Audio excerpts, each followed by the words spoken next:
Hello everyone. Welcome to Spirit Joanna de Angelis. We are very happy to be here this week again with all of you. And for those who do not know, we are studying the book Empty Lives, written by the Spirit Joanna de Angelis through the psychography of the medium Divaldo Franco. And we have been studying this book every week. We are on lesson 12 now. Each lesson is a different topic. So for those who are joining just today, no problem, because we are going to be talking about a different topic than the topics before. So lesson 12, I'm going to share the screen with you. Lesson 12 is about prayer. And last week, we were talking about prayer more intensely, although the lesson is not that big. Of course, the way that Joanna de Angelis presents, it leads us to reflect on so many things. And this is why we have split this lesson in two, to be able to talk more about prayer, the efficacy of prayer, when, how should we resort to prayer. And even we ask our friends to bring some examples that they have lived in their lives in relation to prayer, and feel how prayer actually came to their rescue. So we talked about prayer being a sublime instrument, being able to unite us, to connect us to the spirituality. But also in this chapter, Joanna de Angelis talks about the need for us to understand that the prayer is more than just asking. Prayer, even we have a question on the spirits book that Kardec asked the spirits, is prayer pleasing to God? And the spirits respond that prayer is always pleasing to God when it comes from the heart. So this is what we were talking about last week, in terms of regardless of what kind of words we are using, or even if it belongs to one faith or the other, what really matters is what we are thinking and how much we commit ourselves sincerely to be able to connect, to make this connection. And then Kardec asked, what is the general nature of prayer? And the spirits respond that prayer is an act of worship. Praying to God is a means to think, get closer, and communicate with God. And a person who prays may do three things: praise, ask, and offer thanks. Mostly we ask, right? And this is what we have here. When Joanna de Angelis says that we should not just remember about God, about the divinity, when we are going through difficult times, or when we are in need of a certain thing, and then we remember that there is God, there is a divinity, and then we start praying. That we should pray also to praise God, because when we look around us, and sometimes not even around us, look at yourself, look what a beautiful being you are, the complexity of the human body. There is no way that when we start really paying attention to all that, and how important it is, regardless if it's not a perfect machine, because I don't think any of us has a perfect machine at this point, but even then, it gives us an opportunity to be present, to participate in life's events, And so when we think about that, it's already enough reason for us to praise God. And not always as well, even when we are praying just to ask, we remember to offer thanks to God. Or even when we praise as well, showing our gratitude for everything that we have, for all the conditions we have, for the air, for the flowers, for the light, and because we know that without all those, that would not be possible, the survival of human being. So this was some of the things that we were introducing in this chapter in relation to prayer. Of course, when we talk to prayer, just because, we all have an idea or an understanding of what prayer is, or what I want to say here is there may have some prejudice in relation to it. Because if I say to people that I pray, people immediately may label you as being a religious person, and not in a good sense, because of their own personal ideas about religion, about spirituality. That's why we see a lot of people saying today that they are meditating. And during this meditation, they talk to God or to their guardian angels, the forces of the universe, but they don't use the word prayer because it can be misinterpreted.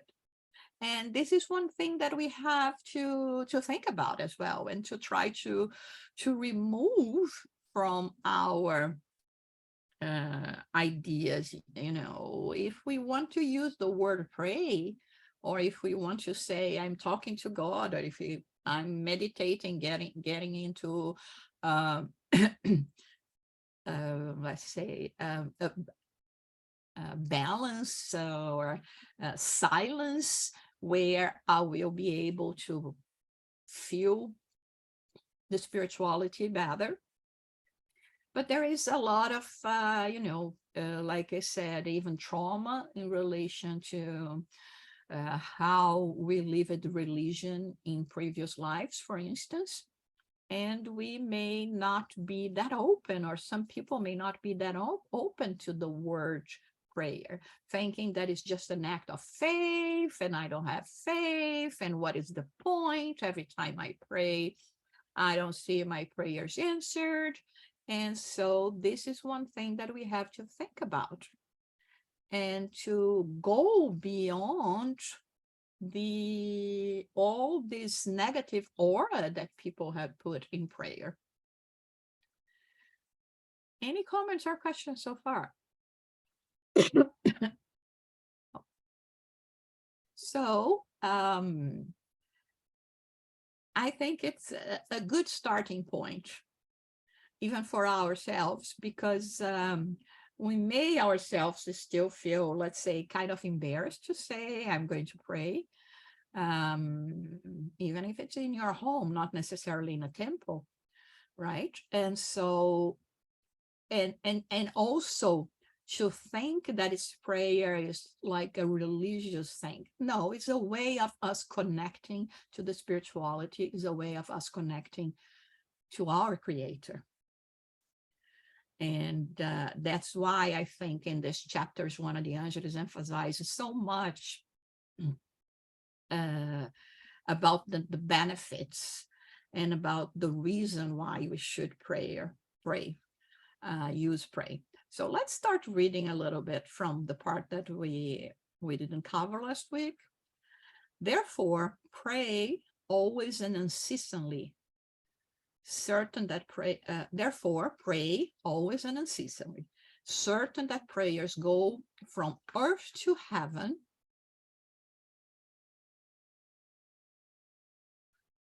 so that the corresponding vibration of love may come from heaven to earth. Prayer, however, cannot be reduced to mere words. It begins with thoughts enriched with love and hope, seeking support and comfort, guidance and security coming from the sublime regions of the spirit world.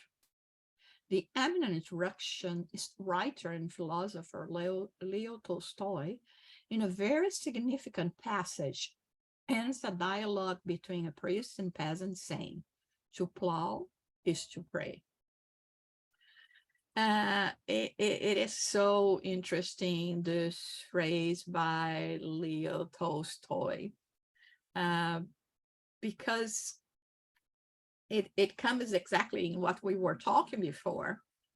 Sometimes we are so stuck in the idea that prayers are, the memorized words we have, the words we know by heart, the words that were taught to us. But, taking care of the planet, doing a noble kind of work, everything represents prayer. Everything represents us connecting um, and attuning with the forces, the spiritual forces, and the Creator itself. So, in this case, again, Joanna de Angelis tells us, don't think it's just about words or beautiful words. It's about how you employ your time. Every time you are doing a good deed, you are praying. Remember that passage from Jesus when we learn that there is this person that went to the temple to make an offer, and then he says that God is going to be much more pleased with reconciling with people that you do not go along with than necessarily just to make a material offer to God. So again, material offers or words that don't mean anything. Like sometimes even we have, we make promises. Oh, if this happened, I'm not going to do this or this. Who is the one that is going to benefit from the result of your promise? It's you, because normally we when we say, I promise not to do that, it's because you know that you shouldn't be doing that in the first place.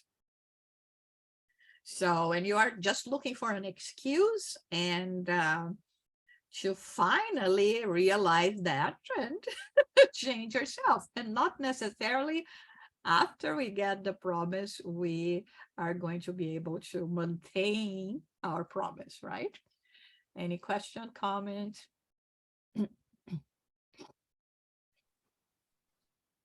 Attention, this sentence, sublime region of the spiritual world, then it's so beautiful. In any way, when you pray or you are doing this connection, this is most important for everyone to know.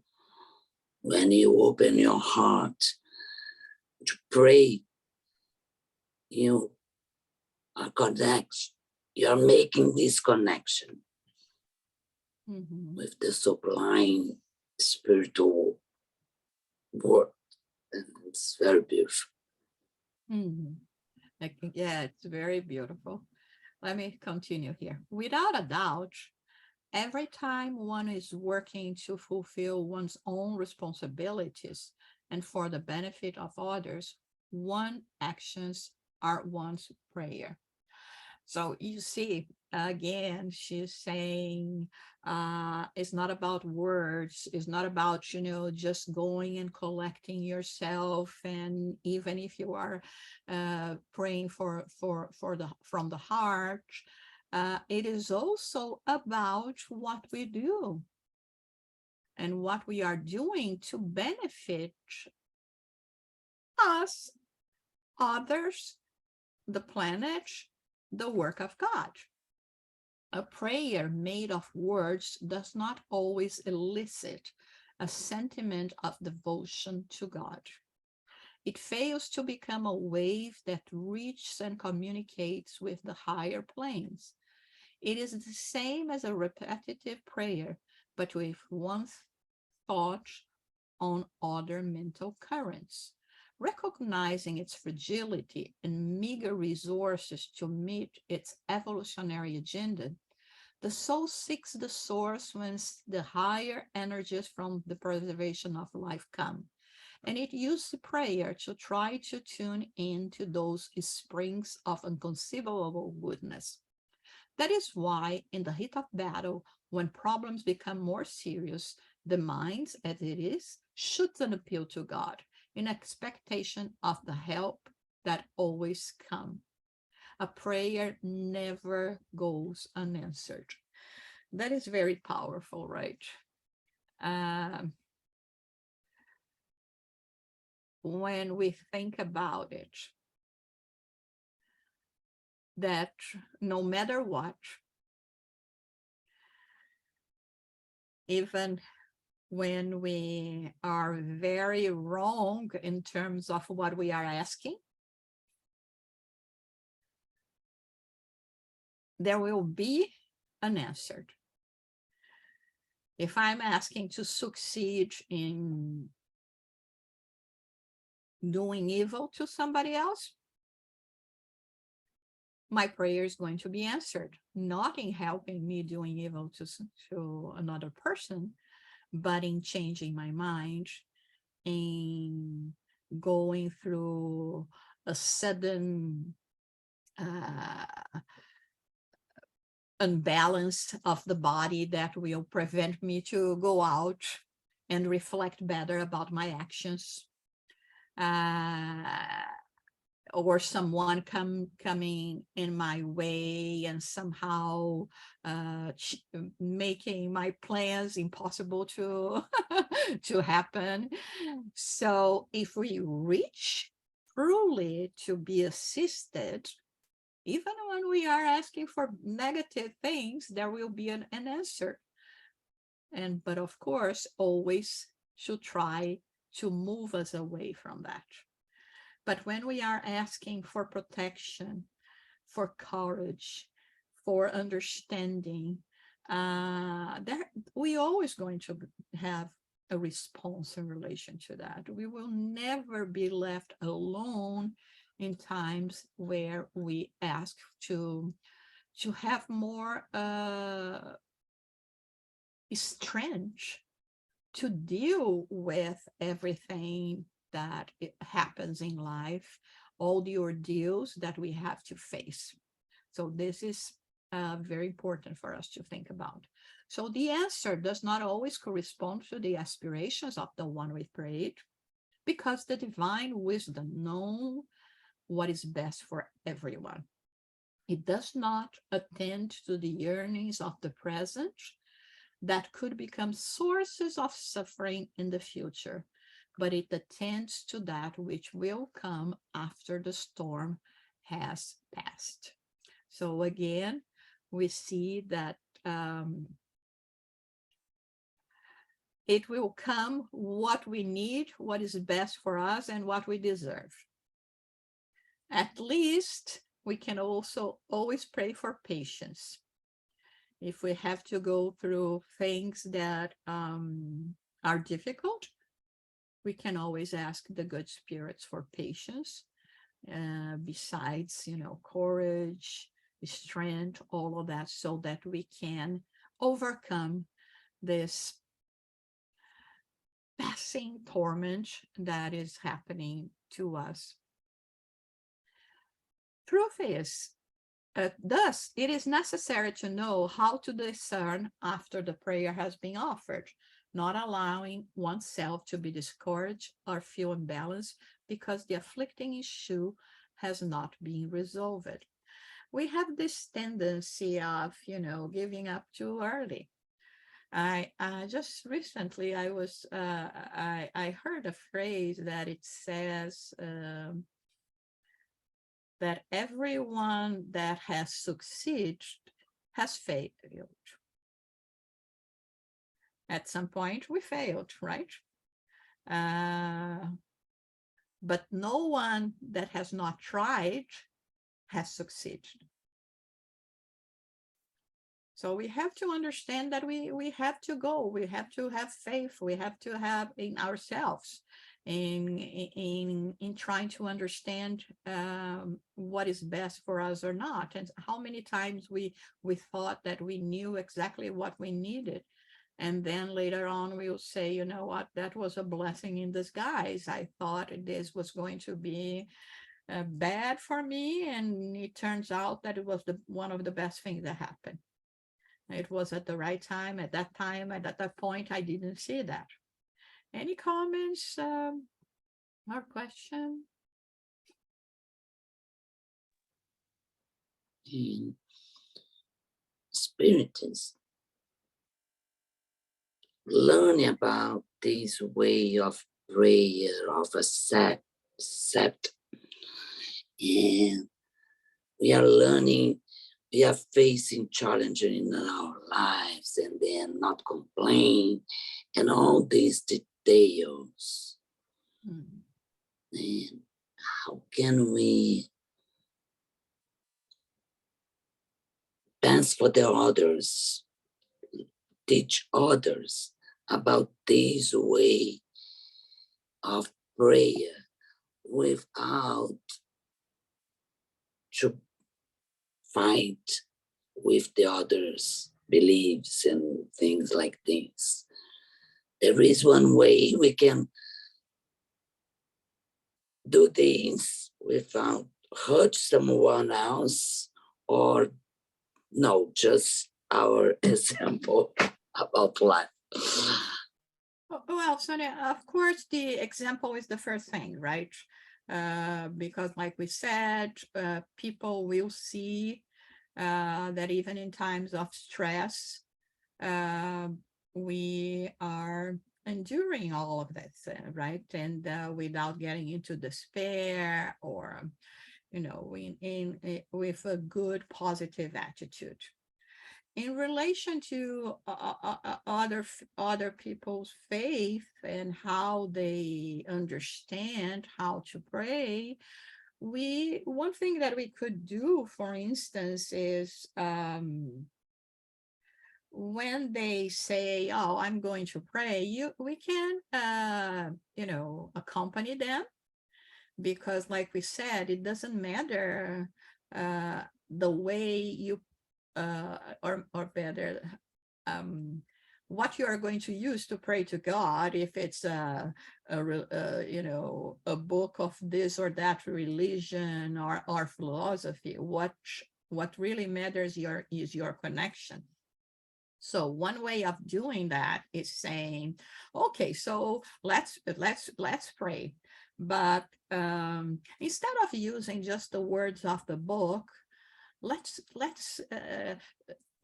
talk to God. Let's use the words of our heart. Let's put the cell phones in another room, and you know, let's put a music just to use this kind of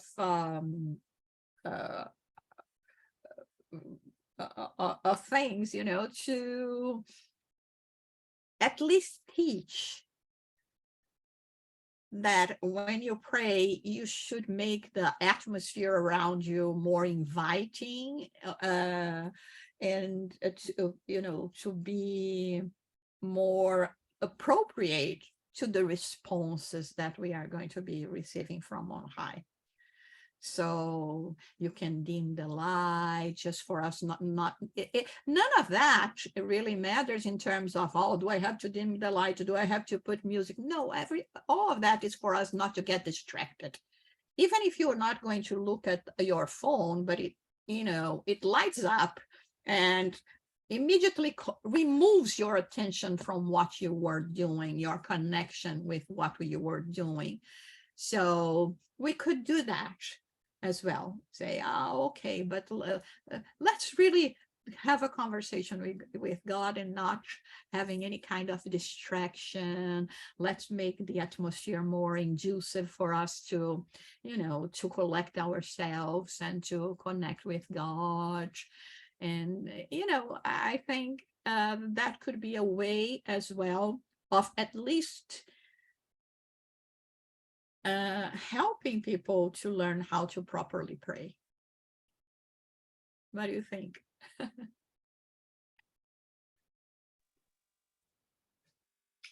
Very nice. Then one thing then I remember. Last week I was in the car driving. One guy was driving us to airport, and he start talk about bad things at the news. He start one subject and then another one, and then I was trying to desviate him for this kind of subject. Was very, very strange. And at one point I closed my eyes and I start pray for myself. And so powerful, because suddenly he be quiet and drive quiet through the airport.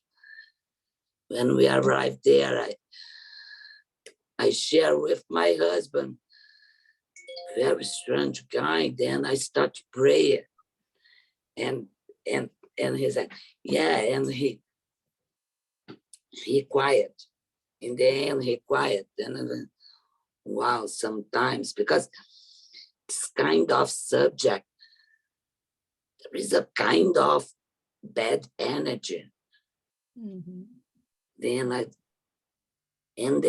try to change using the tools that I know. It's prayer. And I'd like to share with you, because sometimes we need more time for answers, and other times we have the immediate answer when we need this quick answer. Oh, that's beautiful, Sonia. That's is exactly an example that I was looking after, because you see, we may say, no, this is now, but this is a silly thing. I would prefer hold my credits for something more important. But no, because as you said, conversations, the environment that some people create around us may be very damaging to us, affect us, really disturb our minds, be more inducive to us, even connecting to negative thoughts, energies from the spiritual world. And this is really beautiful, because you see, immediately there was this response, and he stopped talking about the bad news, right? And you could travel in peace. And of course, I mean, it would be not nice if you had to ask him to stop talking, right? So this is the way that, divine intervention through your faith, and you removing yourself from this kind of atmosphere. And it was so strong that not only you made possible to remove yourself from this kind of atmosphere, but to the point of, silencing him, not to go on. That's wonderful. Yeah, and there are so many things that happens this way. You see, on our day-to-day lives, we cannot even imagine how many dangers we could have been facing if it was not, for morning prayer or our inner attitude, and getting into leaving home and saying, may I live and be guarded by my guardian angels, may God assist me during this day. And sometimes this is all that it requires from us, and when we say that with sincerity. So what seems to be a great good at a given moment is actually not one at all, because with time and circumstances, such an impression often changes into an unwanted calamity. There is a phrase by Oscar Wilde that he says that when the gods wants to punish us, they answer our prayers. And this is exactly what Joanna de Angelis says here. Not necessarily what I want today is what is going to be good for me, and what I'm not going to change my idea in the near future sometimes, right? Make your existence a rosary of lofty prayers and evocations through thoughts, words, and actions as much as possible. It's interesting because she's using the rosary here because we are, we know that in Christianity, at least, that people use the rosary to pray, but she's going beyond that, right? Saying that it's not just to get the rosary and do the repetitions, but it's thoughts, it's words, and it's actions as well. Whenever you have some free time, instead of daydreaming and entertaining delusional aspirations, pray. Get in touch with the omnipresent, abundant life and enrich yourself with peace and the joy of living. Those who pray frequently are uplifted spiritually and remain undisturbed in any situation. Praying is an act of communing with God. And remember, like Leo Tolstoy said here, right? To plow is to pray. So when she's saying here, when you have some free time, pray, it means do something that is good. Use your time in something good. After assisting the multitudes, Jesus would disappear from the commotion and the senseless comments to pray to God in the silence of the wilderness. Therefore, never feel lonely or sad, for you can find heavenly companionship through prayer and enrich yourself with light and love. Well, any comments, questions? I have one comment. Yeah. Then I'm not agree with one sentence. Okay. I really want to believe this, but there is one, those who pray frequently are uplifted spiritually and remain undisturbed in any situation. I pray, but undisturbed in any situation, it's not the truth, because many times I really want to be calm and serenity in situation, but something come from inside myself. My imperfections come, and I'm not able to be serenity in some cases in my life. Of course, if I, instead to be unbalanced in that moment, if I pray in that moment, but it's difficult for us, for me, for example. You see, Sonia, I think it's for everyone. And in a way, I think, I mean, your point is, if we think about being completely undisturbed, I don't think we can reach that on this planet. Even Jesus, he was sad, right?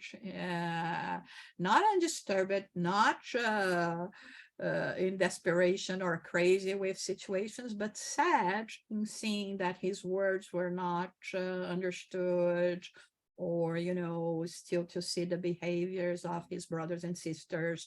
So we are not talking about sadness here. We are not talking about being completely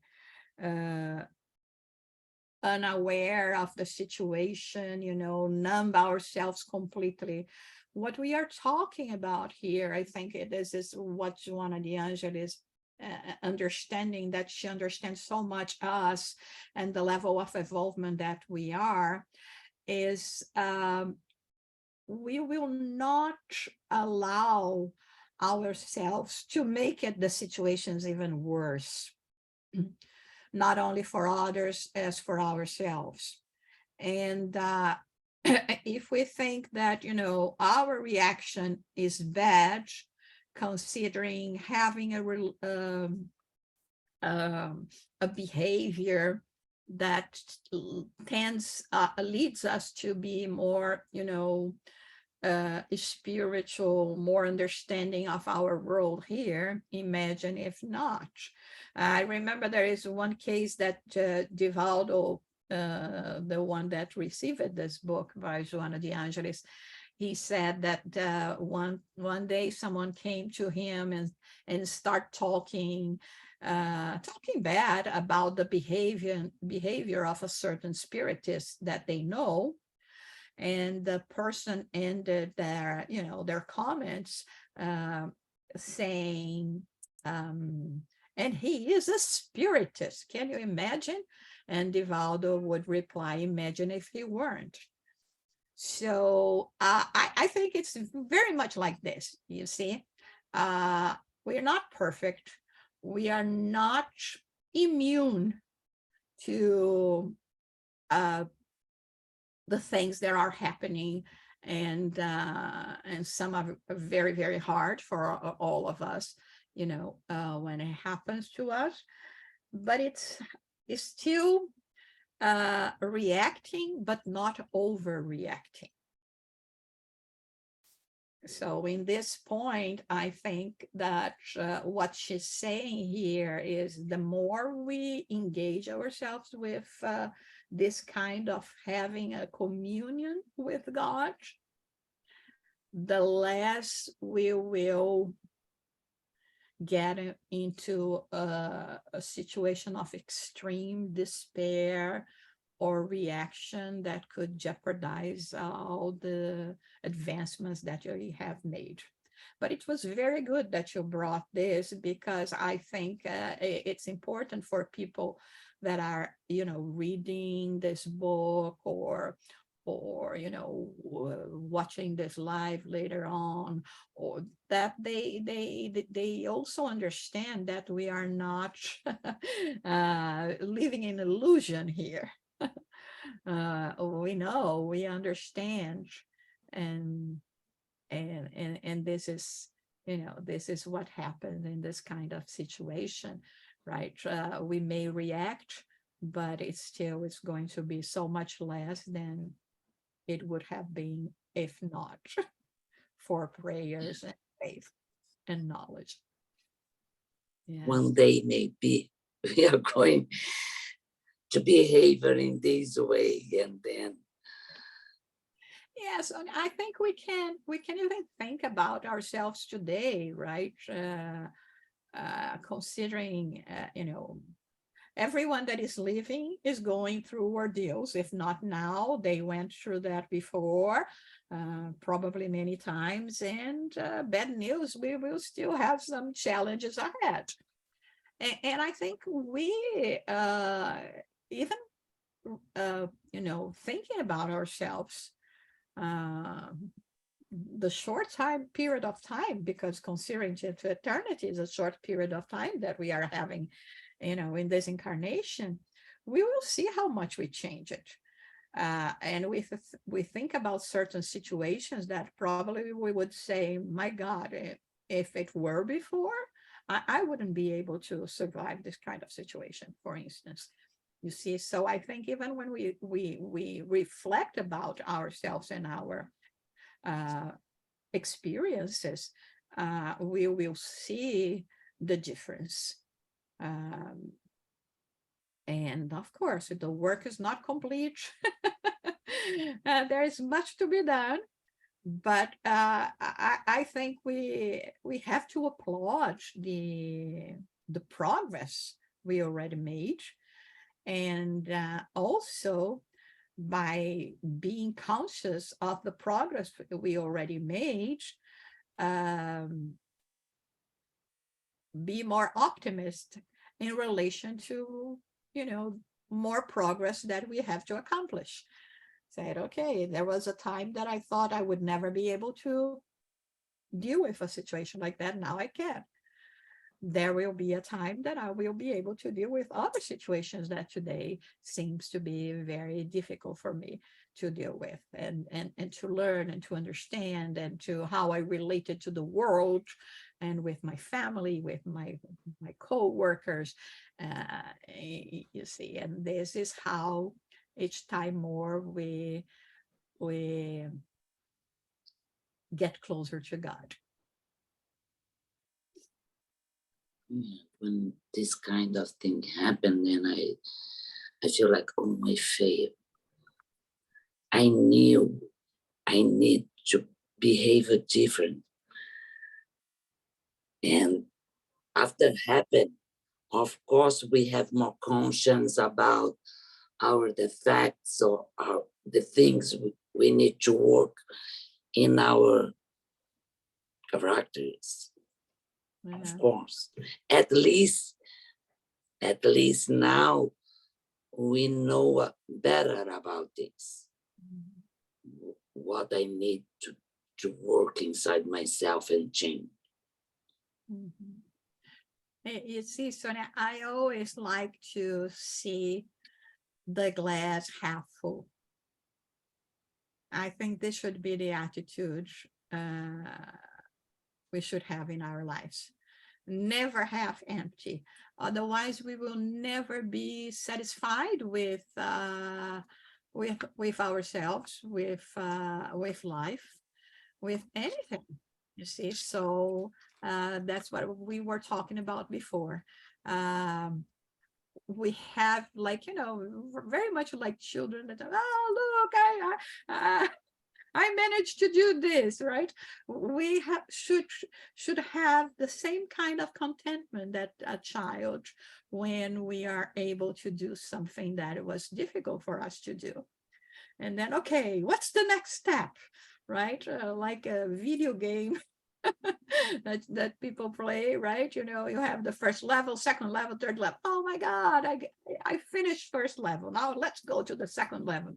And the more we do that, the more we will believe in ourselves that we are really capable of doing that. Okay, let's just be strong, keep on doing it, and always praying that we may have the strength, the courage, the patience, the enlightenment to know which path should we choose. Thank you. And sorry about this. Oh, that was wonderful. I think it was really, really good, because this is the way we talk about spiritism. It's not blind faith. It has to go through reason, right? And I think it was a wonderful point that you brought, and we will get there.